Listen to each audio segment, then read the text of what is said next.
Hi students, இன்னைக்கு நம்ம class 11 maths trigonometry chapterல exercise 3.4 ல fourth sum பாப்போம் இந்த வீடியோல. Find sin of x minus y given that sin x is equal to 8 by 17 and x is greater than 0 less than pi by 2. அதே மாதிரி cos y is equal to minus 24 by 25, y is greater than pi and less than 3 pi by 2 னு கொடுத்திருக்காங்க. So வாங்க இப்ப x வேணும் sin x வேணும் இந்த formula போடணும்னா sin x கொடுத்திருக்காங்க sin y வேணும் cos x வேணும் சோ நம்ம அத கண்டுபிடிக்கலாம். So given sin x is equal to 8 by 17 and cos y is equal to minus 24 by 25. நமக்கு தெரியும் sin square x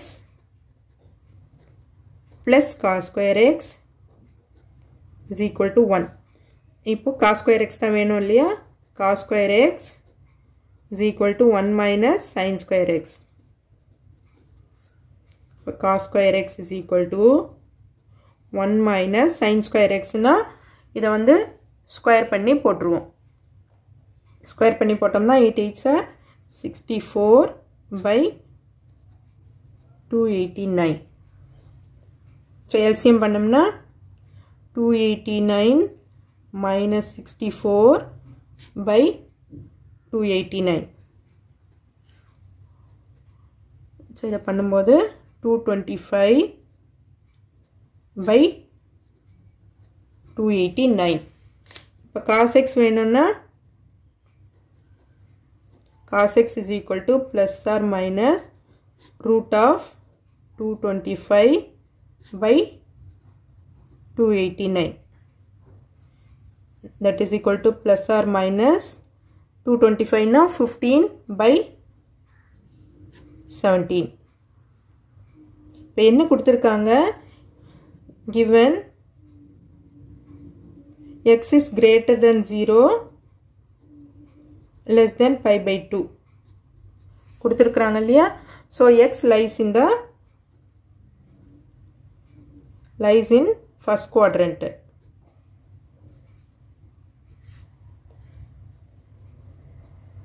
First quadrant. So cos x is positive. Therefore, cos x is positive. Appa cos x oda value, cos x is equal to 15 by 17. Okay va?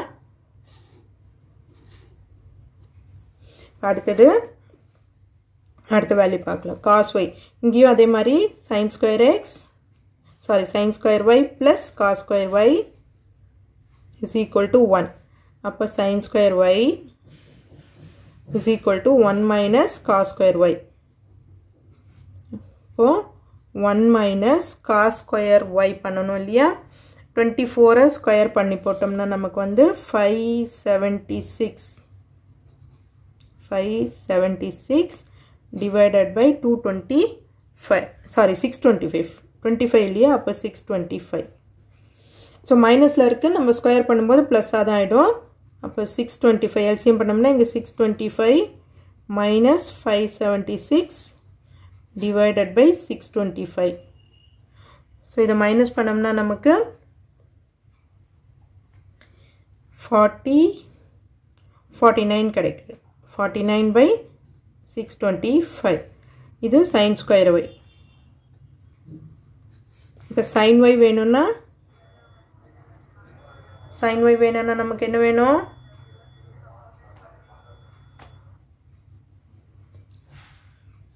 plus or minus root of 49 by 625 so 49 by 625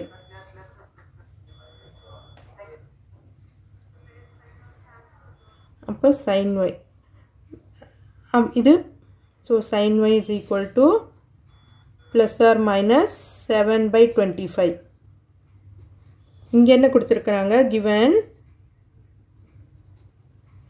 y is greater than pi and less than 3 pi by 2 அப்ப third quadrantல வரும் ஓகேவா so y lies in third quadrant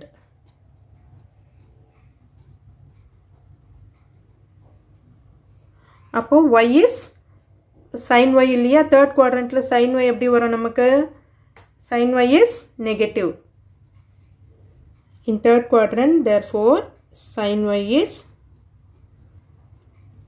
negative அப்ப sin y ஓட value sin y is equal to minus 7/25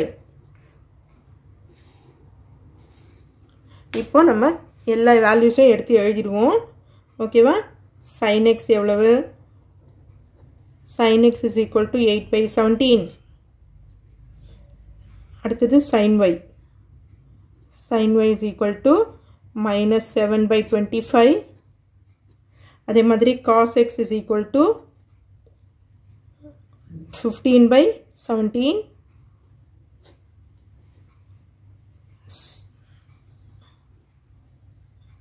sin x is equal to sin x sin y cos x cos y cos y is equal to minus 24/25 இப்போ formula கேட்டிருக்கிறதுக்கு formula எழுதலாம் sin of x minus y formula என்ன வரும் sin x cos y sin x cos y minus தான் இருக்கு அப்போ minus வரும்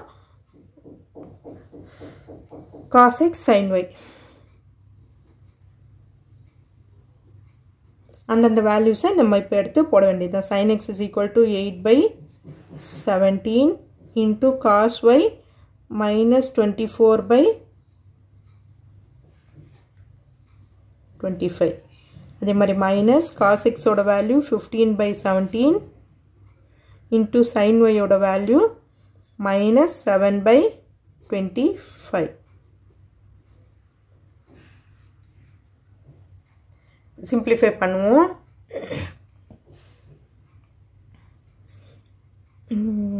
அப்படியே multiply பண்ணி போட்டுக்குவோம் ஓகேவா 8 into 24 minus 192 by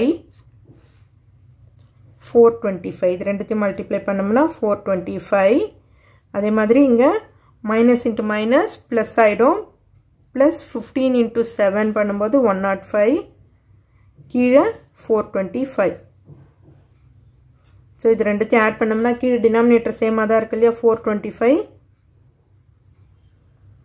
அப்போ இது ரெண்டுத்தையும் ஆட் பண்ணணும் மைனஸ் 192 plus 105 ஸோ ரெண்டும் வேறு வேறு சிம்பிளில் இருக்கிறதால மைனஸ் பண்ணி போட போகிறோம் மைனஸ் பண்ணி போட்டோம்னா 87/425 இங்கே கிரேட்டர் நம்பருக்கு மைனஸ் சிம்பிள் இருக்கிறதால மைனஸ் 87 ஸோ அப்போது sin of x minus y ஓட value therefore sin of x minus y is equal to minus 87/425 so இதுதான் இந்த சம்மோட ஆன்சர் ஓகே ஸ்டூடெண்ட்ஸ் இந்த வீடியோ உங்களுக்கு யூஸ்ஃபுல்லாக இருந்ததுன்னா சப்ஸ்கிரைப் பண்ணுங்கள் மறக்காமல் ஷேர் பண்ணுங்கள் ஸ்டூடெண்ட்ஸ் தேங்க்யூ